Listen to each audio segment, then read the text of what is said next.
Hey everyone, you're listening to Live with Necee. I am your host, Opal Bailey, and I have a wonderful guest by the name of Patti Hurst. She's from Devereux. Good morning, Patti. Oh, good morning, Opal, and thank you for inviting me. Oh, you're very welcome. So let's jump right into it. Could you tell us what is Devereux? Yes, Devereux is actually a national foundation that was organized back in 1912 by a woman by the name of Helena Devereux. Helena was a special educator that realized at that time not every child could be cared for, especially children with special needs in the public school system. So she began this foundation in 1912 by taking children with special needs who couldn't be as accommodated as she had hoped into her own home and providing very tailored, individualized services for them. And today, fast forward 100 and some years later, Devereux exists in over 11 states in the United States.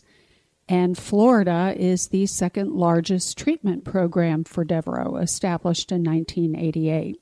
So we continue to provide highly individualized services to children with emotional needs, behavioral health care needs, children that are on, when I say children, children and teens, that are on the autism spectrum. And now our most recent program implementation is for girls removed from human sexual trafficking. What are the ages of children and teens that you accept, and what is the limitation of them? Well, we have a number of different programs and levels of treatment within Devereux. We have services that we provide in some places in Florida that are prevention in nature. So that might be from birth up to the 18th birthday and inclusive of assisting some families.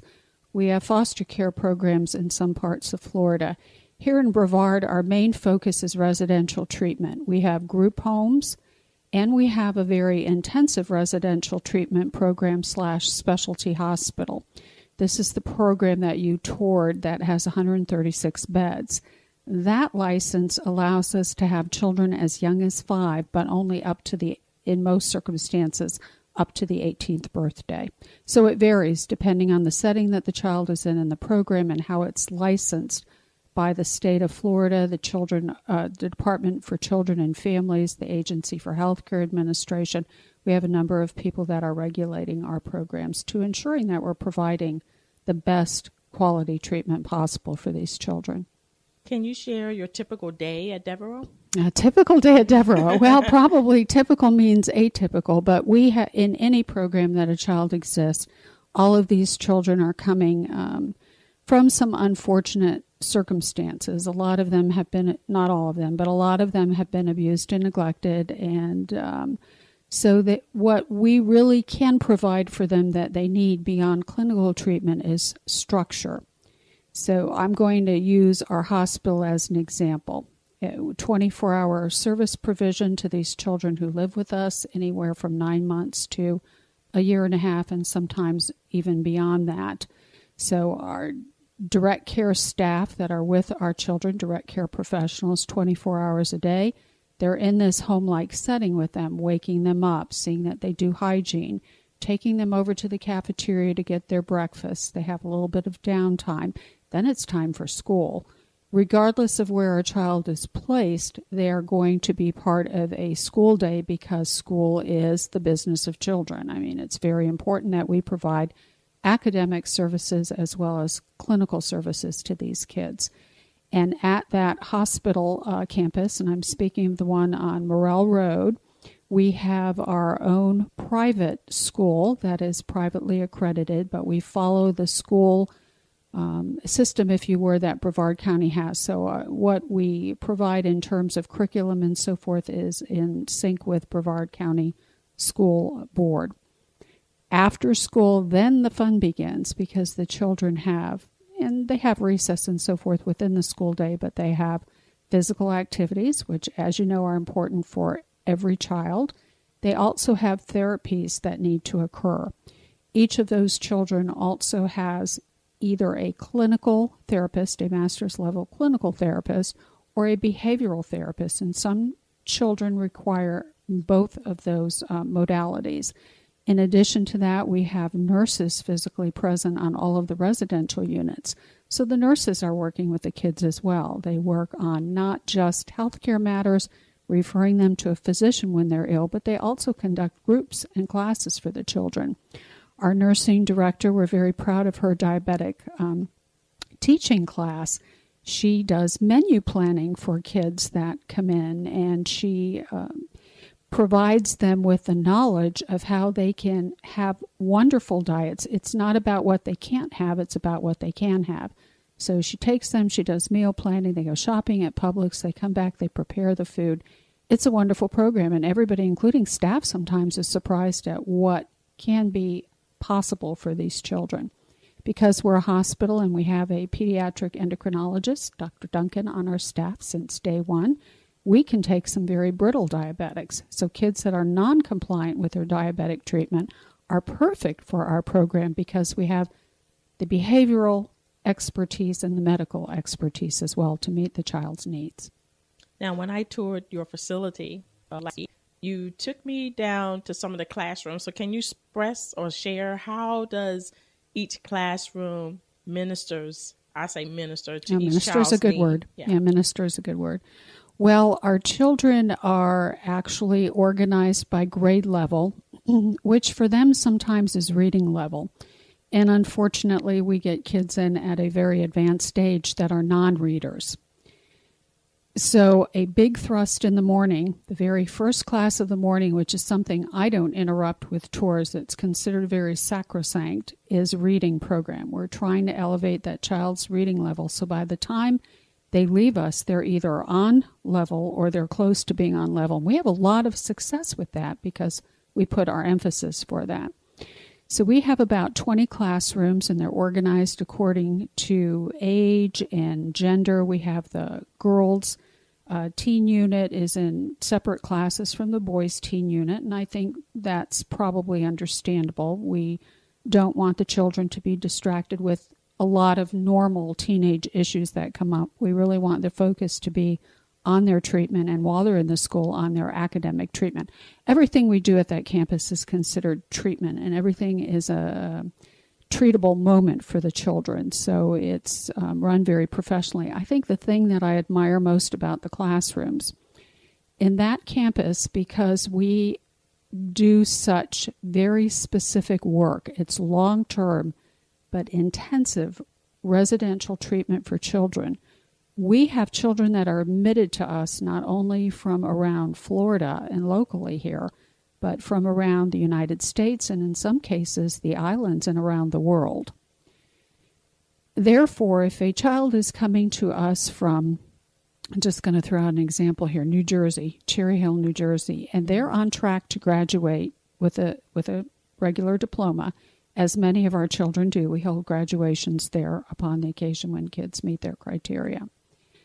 They will have the curriculum needed for them to continue to complete that diploma as directed by whoever governs Cherry Hill, New Jersey's high school program. And when they leave, they will have a diploma in their hand that says their home high school on it. It will not say Devereux. It will say Cherry Hill, New Jersey High School. And I think that that's amazing to me, that the teachers who are providing already clinical treatment for the kids, behavioral treatment while they're in the classroom, academic treatment that meets all of Brevard County standards and beyond, to whatever that, again, goes back to that individualized treatment concept that Helena Devereux had and we still provide today. In addition to those nuances, we have, as you saw, Opal, a lot of technology in our school. And that's due to our principal, Pam Kenny, who really is a believer that if our kids aren't exposed to it when they're with us, they may not be exposed to it again until they're back in a regular classroom. And it's so important that they're at that same level. It helps them tremendously if we can prepare them, because the transition is difficult alone. And then if they go back to something that they're not familiar with, it's even more difficult for them. We have smartboard technology in all of the classrooms. We're very proud of that. For your listeners who may not know what that is, that's a very interactive program. Whatever the teacher can find on her computer to project onto the whiteboard, we are able to show our children. I've seen our kids get CNN Student News every day, which is a very understandable version for children that then they can have a conversation about what's going on around the world. It's important that our kids not miss out on anything just because they're in residential treatment with us. It's a very interactive system. I've seen kids think they're playing basketball games when actually they're learning math. I've seen sort of the old Scrabble idea electronically, and all of these games always reward the kids for the right answer, prompt them, support them, are very positive for them. And, of course, the teachers can show educational movies. Anything that can be projected from a laptop, the child can see and interact with on these smart boards. It's wonderful technology. We're currently at a point of trying to place a Chromebook in the hands of each of our children, too, because, that's where the world is today. Mm-hmm. And it's not going to be any different for these kids just because they're 10, 11, 12, 15, 16 years old. So we also have a stationary computer lab. And we have things like a regular library that has the Dewey Decimal System. No matter where this child goes home to, however home is going to be defined for them, there's a library not far away, and we want them to be able to know that this is a place they can go. It's a good place that they can go. Reading is good for them, but it's also a positive place for them to go. They need to have those things in their lives, otherwise they often have a lot of time on their hands. Kids with time on their hands don't always do so well. So our school day is all about preparing them in many ways just beyond academically. We have a sports program. We've had a coach that's been with us for over 20 years, and he provides sports to the kids. We have a pool on campus when it's appropriate to use the pool, a fishing dock for our kids, and that doubles as a nice place for the clinicians to have therapy with the children as well. A very beautiful health and wellness center that the public, our supporters, helped us to build a couple of years ago. So we have all kinds of opportunities for our children in there, including a gymnasium. And so they're getting their physical education as well as academic education. When I left from the tour, one thing that stood out to me the most was when you had mentioned we are not a controlled program.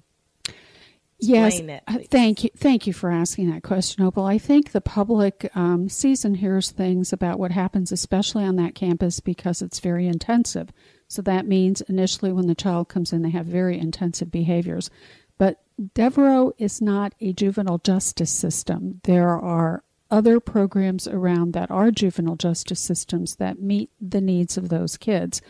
Does that mean that we don't have children that have had minor brushes with the law? Of course. If you're a child and you've been highly abused and left to your own devices and truant in school and or have mental health issues, sometimes those situations find you, and the children can be a victim to that as well. But you saw we don't have a fence around our campus, we have a security guard. Yes, the residential units are locked, but that's for the protection of the children. Oftentimes we are protecting these children from their abusers as well as just giving them the normal childhood protection that any parent would. It is a place of treatment, a place of clinical treatment, and it is not a place that children, quote unquote, escape from. This is not the type of program that it is. You saw we are treating children in a variety of ways and locations on the campus. The kids are walking around. Now they're always with staff. We have licensure laws that require us, because of the level of care, to have staff in attendance with them at all times, and we exceed those in a positive manner. So Devereux is in the business of doing the best practices in treatment and supervision that are possible for our children in this level of care. What are some of the challenges you've faced? One of the biggest challenges, I would say, is children aging out of care, and they're not being that next step in the system. I think a lot of places do a very good job at providing treatment programs within their states for children that have needs